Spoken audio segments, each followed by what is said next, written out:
आज कुछ समय किसान आंदोलन में अपनों के बीच अपने किसान अन्नदाता किसान के साथ गुजारा और जाना कि क्या दुख दर्द और तकलीफ किसानों को है और केंद्र सरकार को, भारतीय जनता पार्टी के नेताओं को बस एक संदेश यहाँ इस किसान भाई के ट्रैक्टर पर बैठ कर देना चाहता हूं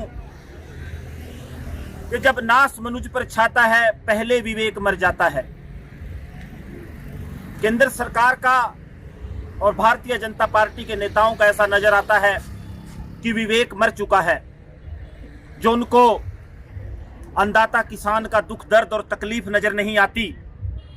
कल एक लंबा चौड़ा भाषण भारत के प्रधानमंत्री नरेंद्र मोदी जी ने पंजाब, हरियाणा और उत्तर प्रदेश के किसान जो यहाँ बैठे हैं दिल्ली के बॉर्डर पर, गूंगी और बहरी हो चुकी सरकार को अपना दुख दर्द और तकलीफ बताने के लिए कि 3 काले कानून जो जबरदस्ती किसानों के ऊपर थोपने का काम किया वो खेती और किसानी को बर्बाद करने का काम करेंगे। प्रधानमंत्री जी, आप किसानों की आमदन दुगनी करने का वायदा करके इस देश की सत्ता पर काबिज हुए थे। आखिरकार ऐसे क्या कारण हो गए कि सत्ता में आने के बाद आपने खेती और किसानी की सुध लेने की बजाय खेती और किसानी को बर्बाद करने के लिए खेती और किसानी के ऊपर कुठाराघात में कहूंगा एक प्रहार करने का काम किया इन 3 काले कानूनों के माध्यम से। जो आपकी पार्टी को, मैं सीधे शब्दों में कहूंगा, भारतीय जनता पार्टी को जो लोग आर्थिक रूप से चुनावों में पैसे की मदद करते हैं, खेती और किसानी को उन लोगों के पास आपने बेचने का जो फैसला किया, आपको दिल्ली की सीमा पर बैठे किसानों का दुख और दर्द नजर नहीं आता। आप मध्य प्रदेश के किसानों को संबोधित करते हैं और यह बड़े दुख और विडंबना की बात है कि आजादी के बाद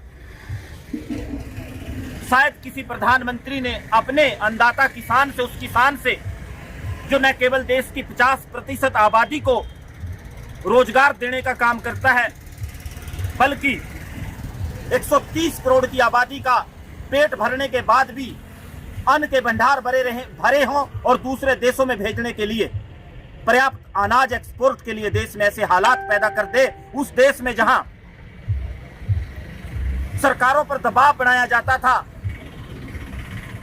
कि अगर हम आपको अनाज नहीं देंगे तो आपके लोग भूखे मर जाएंगे। यह अन्नदाता किसान की दिन रात की मेहनत है, यह हरित क्रांति के परिणाम है।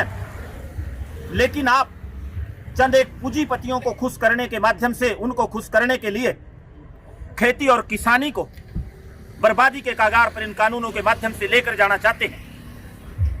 आपसे इस वीडियो के माध्यम से, संदेश के माध्यम से एक आग्रह कि एक बार दिल्ली के इस बॉर्डर का नजारा देख लीजिए जहां की तस्वीर बदल दी किसानों ने। आप अपने कार्यकाल में शायद गरीब और भूखे लोगों को जो दिल्ली की सड़कों पर बैठे थे उनको अन्न न दे पाए, भर पेट रोटी न दे पाए, लेकिन अन्नदाता किसान ने उनका भी पेट भरने का काम अपने शिविरों में, अपने ट्रैक्टरों के अस्थायी ठिकानों में लंगर के माध्यम से किया। आपकी आईटी सेल के लोग जो किसानों को खालिस्तानी आतंकवादी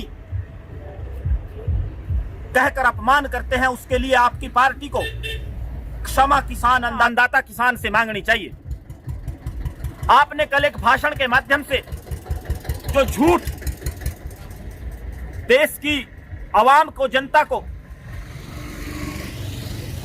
परोसने का काम किया, जो बहकाने और बरगलाने के माध्यम से किसान आंदोलन को कमजोर जन समर्थन ना मिले, ये प्रयास किया गया। आपने कहा कि आपने स्वामीनाथन आयोग की रिपोर्ट लागू कर दी। प्रधानमंत्री जी, आपके मुंह से यह झूठ अच्छा नहीं लगता। स्वामीनाथन आयोग की जो सिफारिशें हैं उसमें C2 कॉम्प्रिहेंसिव कॉस्ट प्लस 50% मुनाफे के साथ कीमत तय होती है। लेकिन आपने कहा हमने MSP बढ़ाने का काम किया। अगर आपसे पहली सरकारें और आपकी सरकार के समय में जो एमएसपी में बढ़ोतरी हुई उसकी तुलना की जाए तो उसमें काफी कम आपके समय में बढ़ाई गई, जहां दूसरी तरफ महंगाई का इंडेक्स बहुत ऊपर तक चला गया। आपने कहा कि थोड़े से लोग विपक्ष के बहकावे और बरगलावे में केवल इन कानूनों का विरोध कर रहे हैं। आप एक बार दिल्ली के सिंघू बॉर्डर, टिकरी बॉर्डर और दूसरी जगह जो किसान बैठे हैं उनका नजारा जरा आकर देखिए। आपको पता लगेगा कि अन्नदाता किसान आपकी सरकार के दरवाजे पर दस्तक दे रहा है इन कानूनों के खिलाफ। आपने कहा हमने किसान को आजादी दे दी, वो देश में कहीं भी फसल बेचने का काम कर सकता है। लेकिन इससे बड़ी दुख और विडंबना की बात क्या होगी कि ये भी एक झूठ और झूठा प्रचार आपने किया गया, क्योंकि किसान के ऊपर पूरे देश में अपनी फसल बेचने पर कभी कोई बंदिश नहीं थी, वो व्यापारियों पर शायद होगी। और आप इस बात में जो सरकारी खरीद की व्यवस्था हरियाणा और पंजाब जैसे प्रदेशों में थी, जहां सरकारें मिनिमम सपोर्ट प्राइस पर किसानों की फसल खरीद कर भंडारण कर गरीब लोगों को देने का काम करती थी, आपने उसको बर्बाद करने का काम किया। देश की अर्थव्यवस्था आज बांग्लादेश से नीचे आपकी नीतियों के कारण, चाहे वो जीएसटी की नीति थी, चाहे नोटबंदी की नीति थी, उसके कारण पहुंच चुकी है। खेती और किसानी का एक सेक्टर बचा था जो देश की अर्थव्यवस्था को सहारा देने का काम कर रहा था। लेकिन आपके ये 3 काले कानून खेती और किसानी को भी बर्बाद करने का काम करेंगे। जब देश का अन्नदाता किसान इन कानूनों को चाहता नहीं, किसानों से कोई सलाह मशवरा नहीं किया गया, तो आखिरकार क्या ऐसी जरूरत है किसान के ऊपर इन कानूनों को थोपने की। राम राज्य की बात करते थे। अगर राम राज्य की ही बात करें तो जब राम ने एक राजा के कर्तव्य को निभाया तो अपनी प्रजा के से धोबी की बात मानते हुए अपनी पत्नी का त्याग कर दिया था कि एक स्वस्थ परंपरा मैंने कायम करनी है।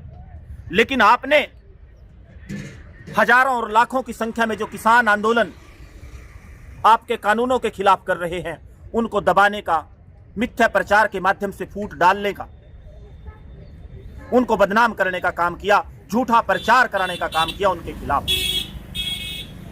अगर लोकतांत्रिक व्यवस्था की ही बात करें तो आदरणीय प्रधानमंत्री जी विवेक से काम लें और इन काले कानूनों पर पुनर्विचार करते हुए इनको वापस लेने का काम करें, क्योंकि अन्नदाता किसान रहबरे आजम दीनबंधु सर छोटू राम के शब्दों में अगर कहूं,